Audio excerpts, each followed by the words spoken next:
Assalamualaikum warahmatullahi wabarakatuh. Perkenalkan nama saya Alda Zulfasana, NPM 2208260028. Di sini saya akan membahas mind map tentang rehabilitasi jantung. Adapun definisi dari rehabilitasi jantung ialah merupakan program multidisiplin yang terstruktur yang di dalamnya itu ada latihan, edukasi, gaya hidup, psikososial. Tujuannya sendiri yang pertama itu agar pasien itu kembali pulih dan kembali produktif.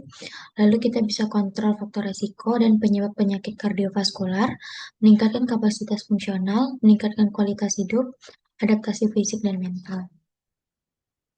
Jadi ada 6 komponennya itu. Yang pertama ada asesmen pasien, yang dimana itu kondisi dan riwayat medis pasien, masalah yang mungkin menjadi penghambatnya. Lalu yang kedua ada edukasi dan konseling, yang dimana itu ada faktor risiko, cara pencegahan, cara mengatasi rasa sakit atau keluhan lain, program rehabilitasi, serta obat-obatan kardiovaskular. Lalu yang ketiga kita bisa pengenalan faktor risiko. Yang keempat, konseling aktivitas dan kerja. Lalu yang kelima, uji latih jantung. Dan yang keenam itu program latihan fisik. Ada beberapa fase rehabilitasi jantung. Yang pertama itu fase inpatient rehab, inpatient phase, yang dimana itu dimulai saat pasien ini perawatan, menghindari efek penyakit, tindakan tidak baring, deconditioning, mobilisasi dini, edukasi dan konseling, lalu memperkirakan kapasitas fungsional dan stratifikasi resiko. Lalu yang kedua itu ada output base, yang dimana pasien perawatan kita mengintervensi faktor resiko dan mengembalikan pasien ke kondisi fisik, mental, sosial yang terbaik. Reedukasi dan konseling, lalu pengenalan faktor resiko, serta rekomendasi aktivitas fisik dan latihan. Lalu yang ketiga itu ada fase maintenance, yang dimana kita mempertahankan faktor risiko tetap terkontrol dan gaya hidup yang sehat, reedukasi, evaluasi ulang, lalu bisa membuat program lanjutan di rumah. Untuk kontraindikasinya sendiri, yang pertama itu miokard infar akut, lalu ada angina tidak stabil, gagal jantung, aritmia tidak terkontrol, dan diseksi aorta akut. Untuk indikasinya sendiri, yang pertama itu ada pasca miokard infar, pasca PCI atau CABG, lalu angina stabil, gagal jantung, penyakit katup dan penyakit jantung katup maupun bawaan. Lalu ada faktor resiko kardiovaskular. Yang pertama itu usia pria lebih dari 40 tahun dan wanita lebih dari 50 tahun.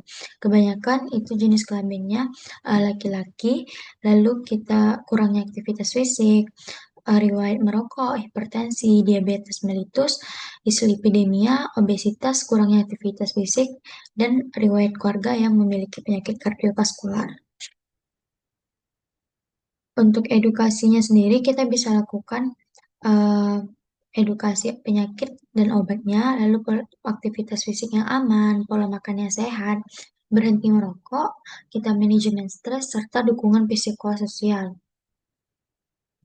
Lalu nanti ada latihan FITT, yang dimana itu ada F itu frekuensi, beberapa kali latihan dilakukan dalam 1 minggu.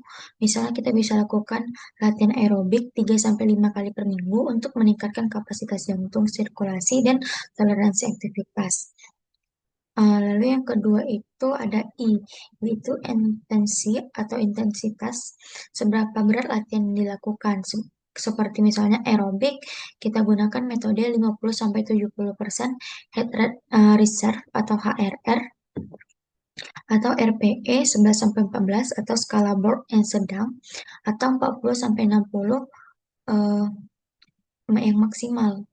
Cocok untuk pasien dengan kardiovaskular, pasca miokard infarct, atau gagal jantung yang stabil. Lalu ada T. T itu ada time atau durasi, yang dimana bagaimana latihan, yang dimana itu tuh berapa lama latihan yang dilakukan dalam satu sesi. Lalu ada T lagi, yang dimana itu tipe atau jenis latihan untuk menentukan latihan apa yang dilakukan pasiennya nanti. Lalu ada P atau progresivitas, yang dimana bagaimana latihannya ini ditingkatkan secara bertahap. Cara meningkatkan progresnya itu bagaimana. Lalu ada P lagi, ada kewaspadaan, yang dimana itu hal-hal yang tidak boleh dilakukan atau tanda-tanda yang harus stop latihan dan kondisi kontraindikasi pada penyakit kardiovaskular. Lalu untuk efeknya sendiri, yang pertama itu ada meningkatkan kapasitas fungsional, menurunkan frekuensi jantung istirahat, menurunkan frekuensi jantung saat aktivitas, meningkatkan stroke volume dan efisiensi jantung, menurunkan tekanan darah, meningkatkan elastisitas pembuluh darah, memperbaiki fungsi endotel, memperbaiki profil lipid, menurunkan inflamasi, lalu menurunkan risiko kejadian kardiovaskular berulang, menurunkan mortalitas pada pasien CVD, meningkatkan kendalian diabetes dan berat badan, mengurangi stres, kecemasan, dan depresi. Mungkin itu saja uh, presentasi tentang rehabilitasi jantung. Sekian ini referensi yang saya gunakan. Lebih dan kurangnya mohon maaf. Wabillahi taufiq walhidayah. Assalamualaikum warahmatullahi wabarakatuh.